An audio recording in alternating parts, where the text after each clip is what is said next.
Welcome to this episode of the Founders Fireside Podcast. Today, I'm here with Eli Serrano. Eli is the founder of Abstract. Eli, welcome to the show. Thanks for having me on, Jasper. No problem. Tell me about Abstract. Sure thing. So I'm building Abstract. It's a new platform that enables, young and early computer science and finance students to basically learn and test and build quantitative and algorithmic trading strategies, which sounds super complex, and that's half of the issue. Um, a lot of these strategies, they require like PhD level math and, crazy, statistics and everything. What I'm doing and the power of abstracting it is, having these no code blocks, kind of like Legos, that lets anyone, put stuff together, see, the results, and then, eventually learn and even maybe get jobs in this field. Wow. Okay. I do remember you telling me about it earlier in the year. Um, when and why did you start it? That's a good question. I had this idea just about a year and a half ago, when I was reading The Flash Boys, a really good book related to this field. And that book was written just after the 2008 crash in the stock market. And I was like, oh, okay, things must have changed, right? Like they were using computers back then, it's super modern. So I thought, in 2025, 2024, things would have, been even crazier. But it really hasn't. It kind of stayed the same. Like they have lots of innovation, but there's also very little education to learn how to, build these computers and build these programs. And I saw that as a big problem because I wanted to get into, doing quant trading and algorithmic trading. And there's no easy way to do it. Like you have to either, be in a job that does it or have millions of dollars to actually do it like the same way. And I started talking to other, students from like UC Berkeley, Stanford, MIT, all these like highly, highly prestige colleges. I'm like, hey, do you guys like, are you guys learning this in class? Or like, do you have clubs for this? And they're like, we have nothing. I'm like, Wow. oh, this isn't just a problem here in the Midwest, like here at Indiana University. It's a problem everywhere. And that's when I was like, okay, let's make a solution for this. Yeah. It seems like a really tough thing to build. Like how do you build a quant trading simulator type of thing? Yeah, yes, it's been a long process. Because I'm one of the only very, very few people that have tried to do something like this. A lot of what I'm doing is, creating the novel infrastructure and, the new techniques to make this happen. So it's a lot of trial and error. But I'm excited to say like, very soon we can make something that's actually useful for users. Wow. Okay. Are there similar platforms for normal stock trading? Very little. There's one in particular. I'd call them kind of like our closest competitor. They're called Composer. Composer lets you make strategies, much like kind of what we're doing for real stocks, your Google, your Tesla, your Nvidia. Um, the problem with them is, although it is no code and they have a really great, tools and, little platform, um, they only execute your trading once. So it means like whatever you decide to, trade on, like whether it's Apple, if the price of Apple changes, it will only submit one order in a day. And that's kind of a flaw, just because really good traders want to trade more times than once in a day. So yeah, Right. Why do you think they built it like that then? well, they built it because that's kind of how the current market is set up for.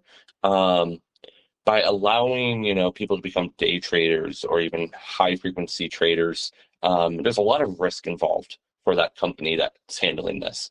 um, so like even Robinhood and Webull and stuff like that, they also have limits as well. No one has really tried to push beyond this arbitrary boundary. So it's a lot of regulatory reasons. Most broker dealer ones that actually take your order from Composer and then send it to the stock market, they just won't do anything beyond that. So yeah, I'm figuring this out myself, and eventually I might even become one of those broker dealers, like the first of its type, essentially on the line. Right. That's really cool. Because when you initially told me the idea, I thought it was just to learn quant trading and it was Mhm. like just a simulator. But you're saying that you guys will be actually executing out the trades too? Eventually, long term, that is our ultimate goal that we are definitely definitely trying to eventually get to, because that's where the real That's power comes into play. Yeah, that is so cool. Thank you. Wow. Does it cost anything like with the regulatory bodies to open up a trading platform? That must be Oh expensive. yes, there's lots of costs involved, particularly like lawyers and having insurance. You basically anytime you go to a bank and they say we insure up to $250,000, Hmm. we would also have to have that insurance for every type of user on our platform. Um, and I'm not sure like how that's actually structured and the cost involved, but from seeing other examples, it's quite hefty. Like we're talking millions of dollars to have the you know, right infrastructure, right guardrails, right people, compliance officers. It it's crazy. But I think if we set our goal to be that, then let's give it a shot. That's wow. Yeah, that's an ambitious goal. Um, okay. So when do you think the platform will be built? Yeah, that's a good question. I mean, we're constantly developing out our platform in like small little incremental changes and releases. Um, Ideally, we want kind of like a really good, rough draft beta version out by this summer. So that's Okay. been what we've been telling, any anticipated users. Sweet. And then once you have that version and you can show investors what you made, I'm sure they like then they would want to invest money to get it to the point where it's is that like FDIC backing and Sort of. So, I mean, that's way later on. If we're talking about like venture capitalists, or are we talking about like, people that are like trading, like real professionals that want to get on the platform? like when people trade, Hmm. you would need it to be FDIC backed, right? And that was Oh, correct. is that the 250,000?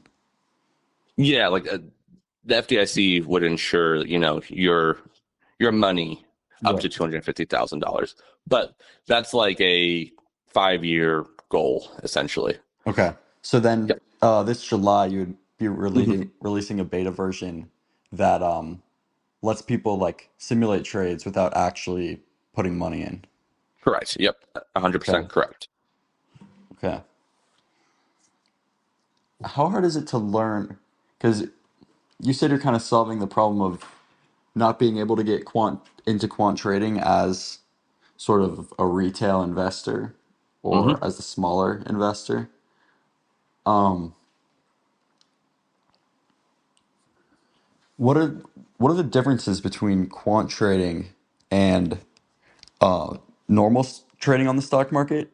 And then how does that manifest in like additional features that need to be coded into the platform? Yeah, sure thing. So with normal, retail investment, you look at the stock's performance on various factors. You may look at, just how the company is doing itself. It's, quarterly reports, and that can, be a informed decision for you to buy or sell a stock. You could see, just what the company is actually doing, like, news and stuff like that. Like, did they release a new product? Did, they have a partnership with a new company?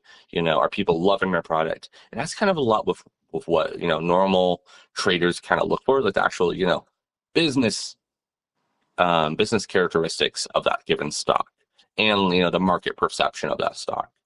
Quantitative trading does it kind of in a very different way. It, it doesn't involve emotions. It doesn't involve, perception. What it does is it uses mathematical, tests, like moving averages, how fast is the stock moving, compared to, yesterday and stuff like that. It uses like statistics to see, how likely is it that the stock is going to go up or down in a specific window. So it uses all these mathematical tools that make informed decisions. And it doesn't necessarily care that, on the outside in society that the company is making, products. It's like, yes, because they make products that will have an effect, but quantitative focuses strictly on like the mathematicalness of it all. So when I'm designing my platform, essentially I have to have all the tools a math person would, love to have. But also teaching, any day traders why these, mathematical tools are important and how to use them in a really fun and easy manner.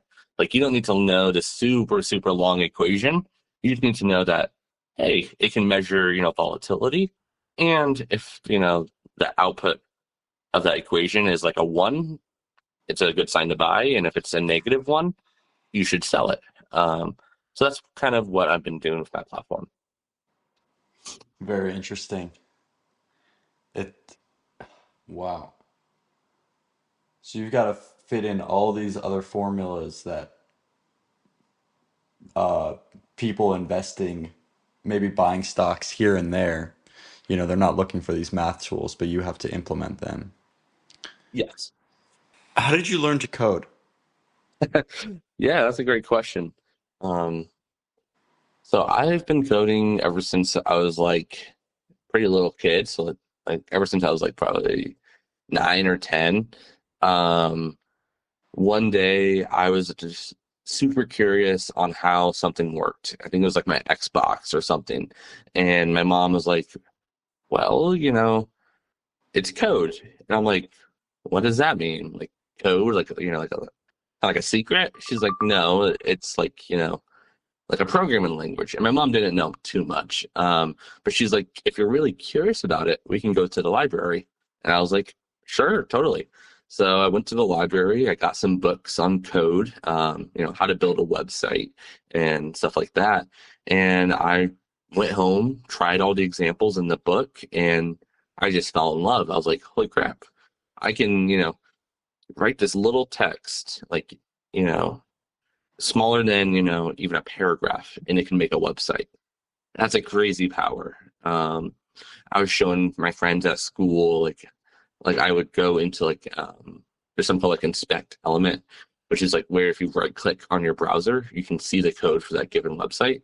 So I would change like the name of like who's the current president to myself, or change the score on like a game on cool math games, just so I'd be like first place. And they all thought I was like, this crazy like hacking type of thing. But really, it was just simple little code changes. And then from there, I just really fell in love with just the power of creating something visually. Many other people like love the power of creating something physically. Manufacturing and you know, whether it be like cars or like wood or metal. I kind of had that same kind of love, but for digital, like I can make apps, I can make software, I can create websites, and yeah, that was kind of it. Since then, I've created numerous projects. Okay. I want to talk about some of those other projects, but first, is there anything else that you wanted to touch on with abstract? No, I think that's I think we're good on abstract. Okay. Do you want to tell me a little bit about Aroma? Yeah, sure thing. So the story of Aroma, it all started back in 2016. It was the summer where Pokemon Go first launched, and I don't know how to like describe it into words, but something magical happened that summer. Everyone was just outside, It was like the most social we have ever been as a like society in the US, in my honest opinion. Like people were just, out on the sidewalk, and then they talk to people, be like, "Hey, you playing Pokemon Go? Like, are you heading to that Pokestop up, up the street?" And then instant, They became instant friends. And I'm like, that's the coolest effect a game or an app has ever done. And then I'm kind of thought more about this. I was about to head into high school. So, like, that middle school mind full of all those, angst emotions and, puberty and all that. And what came up was, I was like, oh, Pokemon Go, like, everything it did was amazing. But when I get back home and I go on Instagram, Snapchat, Twitter, it's just the complete opposite. There's politics left and right, people arguing, there's, always drama, there's popularity contests, there's, this and that. I'm like, well, how is a game getting people outside more social than social media? Like, that's just not Yeah. right. Um, and that kind of, I was like thinking about this for like a year or so. I'm like, this is just stupid. I started like writing papers in class about social media and how bad it was for our mental health. And then at the same time, I was like, well, shit, no one's gonna make, a new platform or new solution. So why don't I? I have the skills. I've been programming for a while now. Let me just make a new social media. And that was the ambitious goal. I wanted to create a social media that cared for users' health, their physical, their mental, and their digital health, because current social media did not care about any of those. And that's where it kind of started. From there, I was like, let's use the same, fun concepts from Pokemon Go of, having to get people to explore outside and the use of augmented reality, which is like bringing the digital world into the physical world. I'm like, that's the coolest feature. Like, even Snapchat doesn't even have that really. Um, so I created this platform that did exactly that. So it took a while. I learned so much about business. Me and my co-founder Jimmy, we officially kind of started the business in like 2020. Like that's when we knew we like it wasn't a project anymore. It was a real business. And then from there, we built the product. We marketed it. We scaled it to like a few hundred users on campus. We got venture backed, and it was really, really great. Like, I mean, it was really fun to see the final project come to fruition and see people using the app and hearing like, oh my gosh, this is so much better than Instagram, which is like crazy to hear. And yeah, that's kind of the story of Aroma and the the but eventually like so we had all this like success and we were excited and everything. People were using the app, but then shortly after we saw people kind of like not use the app anymore and not post, and we're like, what's wrong? And we thought like the app was the problem.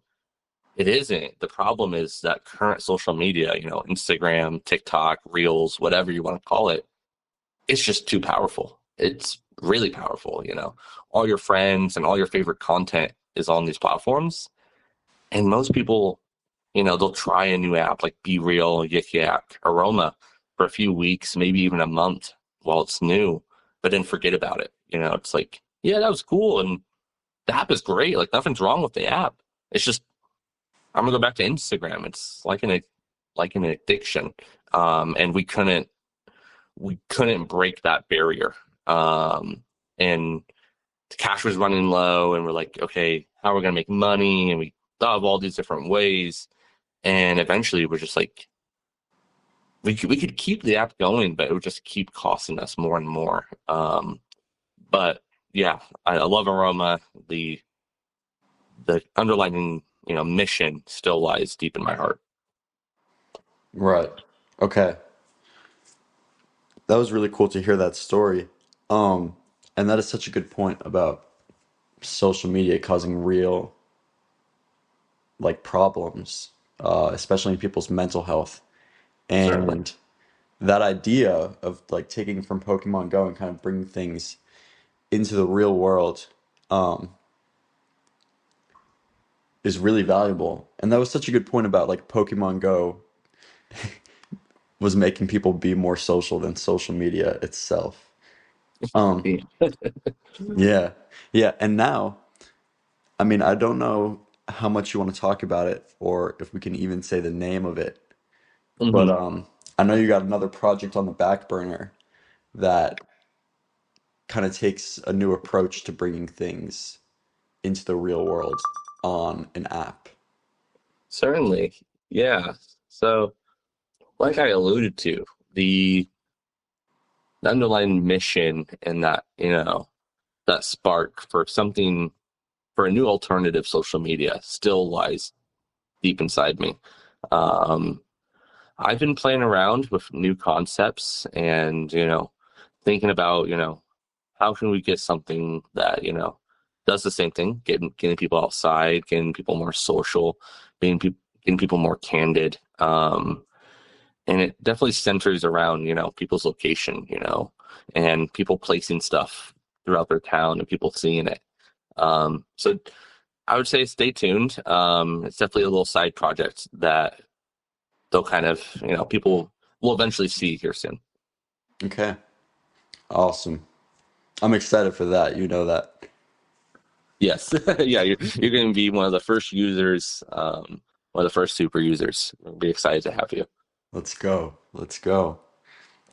Are there any other websites or projects that you want to talk about that you did? Um, yeah, one of my coolest projects that I did. Um, when people ask, like, "What's the coolest thing you've done?" or "coolest things you built?"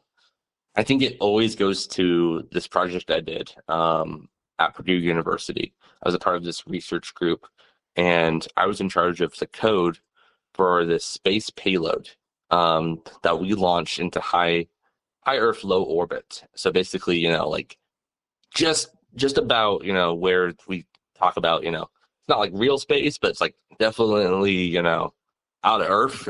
And it was a really cool project. And I built like the flight systems and I built all of like the data analytics systems and like the dashboard to monitor, this payload that we did, that we launched into low orbit. It was a really cool project, and that took like a year and a half, right before I came to IU, Indiana University.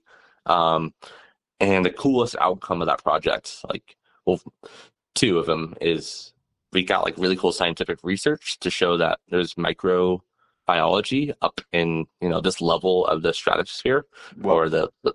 this level of like the Earth. And previously people didn't think that anything could survive up there because it's, zero oxygen. It's like freezing, like, it's like negative temperatures, it's harsh conditions. There's also radiation that we were also testing.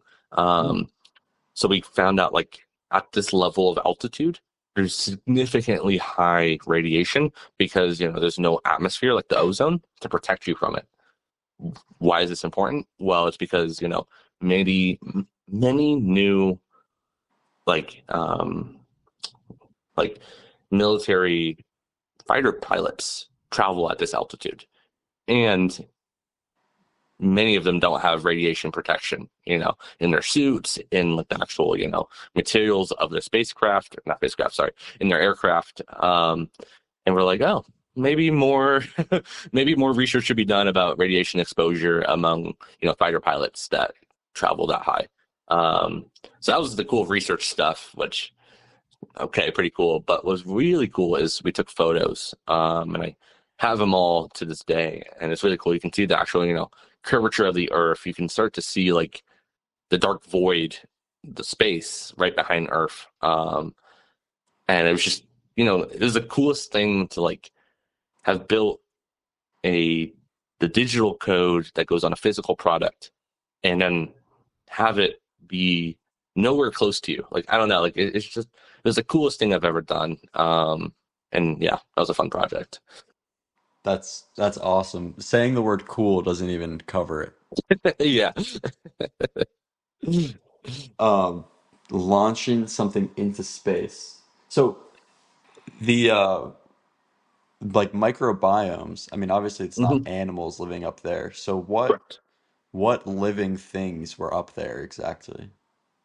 It's very like single cell or very little multi-cell bacteria and organisms. So it's like things that we would never even call as like a, an animal or, like a living creature, but it is organisms that live up there, and they actually travel through the winds. Um, and yeah, they can survive this harsh environments up there where they don't need oxygen or very little oxygen. They are like radiation exposure resistant. So it's kind of cool, and I think like more research should probably be done on those organisms because like it could explain stuff back here on our atmospheric organisms.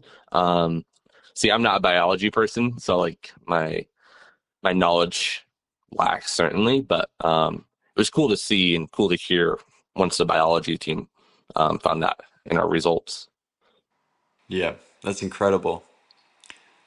Um, so we have yet to mention this, but I wanted to ask you about helping other entrepreneurs at IU Innovates. Yeah, Um, sure thing. so I guess I had two main questions, but you could talk about Innovates like however you want. Hmm. Um, One of the questions I had was, what's a thing you see many entrepreneurs get wrong in the space and you think like could be changed easily? Hmm. And then what's a thing that you see entrepreneurs do well in the space? Okay, yeah, easily. So after seeing now like hundreds of student founders in their journey, one of the things that I think many of them lack, and it sounds you know, um, like ironic almost, is the fact that many of them come up with an idea and they don't act on it. Like they're like, yeah, like I want to make, this product that does this to help these people. I'm like, amazing, great. All like you hit all three sides of the equation perfectly. Like this can make money like today. And then they sit on it. And I'm like, hey, like let's do it, like for real. And many of them are like, yeah, well, I need to figure out our logo, or I need to figure out our branding, or I need to figure out XYZ. All these little like tangent things that get them in these stuck in these little loops, and then it wastes their time, and then they don't actually build the product, or they don't actually sell their product. And I'm like, it's like come on, like it's like you got to make it. Like yeah, so that's one of the biggest things I see them sometimes lack in. But the other thing that I see that they do great is have that enthusiasm. Many of the student founders I meet, they are so hyper enthusiastic about, their vision and their product and everything. Like, I don't got to hype them up at all. Like, they know that their product is going to be the best, best in the market, or it's going to beat the, crazy competitors. Um, and I just love that, like we have some of the coolest founders and they are so ambitious and so, you know, just happy that they're building something, which I think is just so cool, in other founder communities, like specifically like research, like, communities, at other universities. And they're like, yeah, we built like this crazy technology that could like cure cancer or like, etc. And then they don't like really care. They're like, okay, I'm on the next thing. I'm like, wait, hold up. Like, you're saying you could like cure cancer? They're like, yeah. I'm like, oh my God. Like, you should be going on like, Forbes News and like, everything. You should be like pitching this in front of millions. And they're like, yeah, it's whatever. I'm like, and that just baffles me. But going back to like what our students do well and the students I've seen and founders I've seen, many of them just have that great enthusiasm and they use that enthusiasm to then build a product, which is awesome. Yeah, that's incredible. And that's a good point. I think a lot of entrepreneurs will have a great idea, but the only reason they won't release it is because of fear. Yeah. Um, and that's legitimate. But yeah, people are so enthusiastic in the space, and there's so many entrepreneurs working on so many cool projects and businesses. Um, okay, so we got this tradition on the podcast where the last guest asks the next founder a question. So Bodhi has got a question for you, Sweet. and the question is, What's a rule you live by, and how does that help you make your most important decisions in life? Ooh, Bodie coming at me with a deep question, Yeah. man. All right, let me think about this one for a second. Uh, Rule I live by. Well, okay, yeah, maybe generic, but it's definitely one that's super true to me. It's staying curious. Ever since I was a little kid, like I was the one that had all the different Lego sets and the even the science kits of teaching me what a gem is and what rocket fuel and chemical equations and stuff like chemical reactions, um, and that curiosity has led me straight into the path of entrepreneurship and creating startups. And to this day, I'm always just like, what is something new that I can learn? And this can be applied even more to like life, in general, of like, what can I learn about this person? They have a story, they have their own perspective on so many things in life, and what can I learn from them? um and yeah, that's just like it's helped me through so many things, like if I'm facing rejection or something like a hurdle, I start to question, well, why? Like, well, why is this hurdle here in the first place? Who set this hurdle here? Like, does it have to be here? Like, and sometimes that's leading me down like funny and like stubborn situations with like teachers or guidance counselors and stuff like that. But I do question a lot of things, and by questioning, it's allowed me to even get past normally like arbitrarily placed hurdles in life, to be like, oh, actually, I can just go under the hurdle instead of over, or I can just walk around it. Finding those little loopholes by asking why has been a very good rule of thumb in life that I've taken and express every day. yeah, that's a great answer. And I think he's a billionaire, Michael Ovitz. He said, like, his number one thing is just being insatiably, that's not how you pronounce it. Ins, You're good. some, insat. Do you know the word I'm talking about? I think you were close. Like, in Insatiably curious. yes, yes, yep, Yeah, just yeah. always asking why. Um, That's of course. yeah, that's a great answer. So, what would be your question for the next founder? Let's see. All right. I'm thinking of one. I mean, we're gonna go super softball. Or I'm gonna do another hard question. Um, I Whatever you think I want. want to. I think I want to. I would like to ask a founder. Who and why are you creating this? You know, entrepreneurship. Um, or startup for. You know, and not talking about like the users, but like are you doing it for yourself? And that's okay. Like that's a good thing to be doing it for yourself. But is there, a deeper story, like want to do it for my family that has done so much for me, and I want to, pay them back for everything that they've done. Or, I want to do this because, my brother suffered from medical illnesses and I don't want any other family to go through that same suffering, something like that, get into like the deep reason besides, money and just, yeah, there's a problem. But why do you care about this startup? I guess, yeah, that's how I would rephrase it. Why do you care about this startup and who are you doing it for? That's a great question. I'm curious to see what Parker has to say about that. Oh, yeah, yeah, he would. Yeah, he's gonna have a great response. Yeah. Okay. Well, that's all for today. Unless there's anything else that you want to talk about, abstract, helping people that innovates or otherwise. No, I think we're good. We ended it very well, Jasper. Again, thank you for having me on. It's also been so exciting to see your own entrepreneurship journey. And I'm excited to see this live and excited to see Parker on next. All right. Sounds good. Thanks a lot for coming on the podcast, Eli. All right. Thank you. All right. Peace.